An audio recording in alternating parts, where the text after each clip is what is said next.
22 তারিখের পর থেকে কাশ্মীরের চেহারা সম্পূর্ণ বদলে গিয়েছে। এই সময় যেখানে পর্যটকে গম গম করত গুলমার্গ, সেখানে এখন শুধুই খাকা করছে, শুধুই ভারী বুটের শব্দ, সেনার টহলদারি চলছে। সেই ছবি তুলে ধরেছেন আমাদের প্রতিনিধি। দেখুন, ছবির মতো উপত্যকা, সেই ছবির মতো উপত্যকাতেই বাসা বেঁধেছে সন্ত্রাসের ছায়া। এই মুহূর্তে আমরা দাঁড়িয়ে রয়েছি গুলমার্গে। এই বরফে ঢাকা পাহাড়, সেই বরফে ঢাকা পাহাড়ের ঠিক ওপারেই রয়েছে নিয়ন্ত্রণ রেখা। যে নিয়ন্ত্রণ রেখা থেকে প্রতিটা মুহূর্তে ভারতের সীমান্তের ওপরে নজরদারি চালাচ্ছে পাক বাহিনী। সেখান থেকে রাতের অন্ধকার নামলেই শুরু হচ্ছে সিজফায়ার ভায়োলেশন, আর পাল্টা জবাব দিচ্ছে ভারতও। এই মুহূর্তে গুলমার্গে যেখানে দাঁড়িয়ে রয়েছি আমরা, সেই গোটা গুলমার্গ কিন্তু এই সবুজ উপত্যকা, পিছনের যে পাইন বনের সারি, পুরোটা ফাঁকা, শুনশান, পর্যটকের দেখা নেই।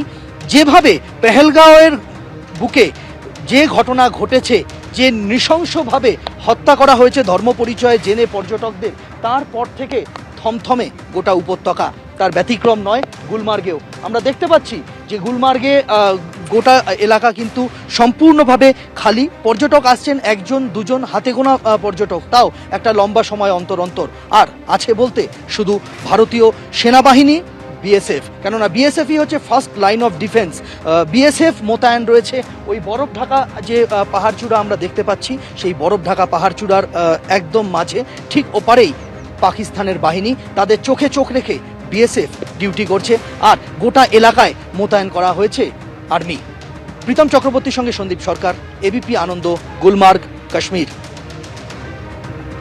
কাশ্মীরের গুলমার্গের এই অবর্ণনীয় সৌন্দর্য ভাষায় যাকে ব্যাখ্যা করা যায় না, সেটা দেখার জন্যই এই এপ্রিল মে মাস জুড়ে প্রচুর পর্যটক ভিড় করেন। কিন্তু ছবিটা বুঝতে পারছেন, 22 তারিখে যে কার্যত জঙ্গি হামলা, যেখানে 26 জনকে ধর্ম পরিচয় জেনে বেছে বেছে হত্যা করা হলো, গণহত্যা চালালো জঙ্গিরা, তারপর থেকে ছবিটা সম্পূর্ণ বদলে গিয়েছে। এখন শুধুই শূন্যতা, খাঁ খাঁ করছে চারদিক। হাতে গোনা দু একজন পর্যটকের দেখা মিলছে, কিন্তু বেশিরভাগ জায়গাতেই সেনার ভারী বুটের শব্দ শোনা যাচ্ছে।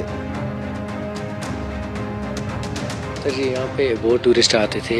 ये जो गुलमर्ग है, यहाँ पे जो लोग हैं वो गरीब लोग हैं।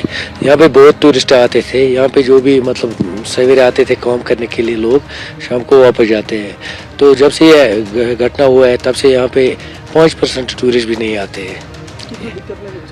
बहुत दिक्कत है हमें। यहाँ पे जो भी घोड़े वाले हैं, गाड़ी वाले हैं, 3 दिन 4 दिन से कुछ नहीं कमाया इन लोगों ने, सब बैठे हैं।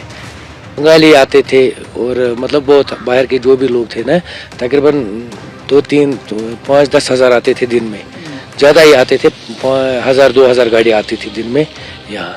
यही तो टूरिज्म का मौसम है ना। हाँ, ये पीक सीजन था, या इस टाइम ज़्यादा टूरिस्ट आते थे यहाँ पे गुलमर्ग में। 24 तारीख को जो हमला हुआ वो गलती हुआ, लेकिन ऐसा होना नहीं चाहिए था। हमारा टिकट तो 24 से पहले ही निकल गया था। हमारे दोस्त लोग बहुत बोल रहे थे कि मत जाओ, लेकिन हम आए, हमारे फैमिली के साथ आए। हर हिंदुस्तानी ने इधर आना चाहिए। ये कश्मीर जो है ये इंडिया का ही है, भारत का ही है, और भारत का ही रहेगा। थोड़ा डर था ही निकलने से पहले, लेकिन इधर आके कुछ नहीं लगा ऐसा।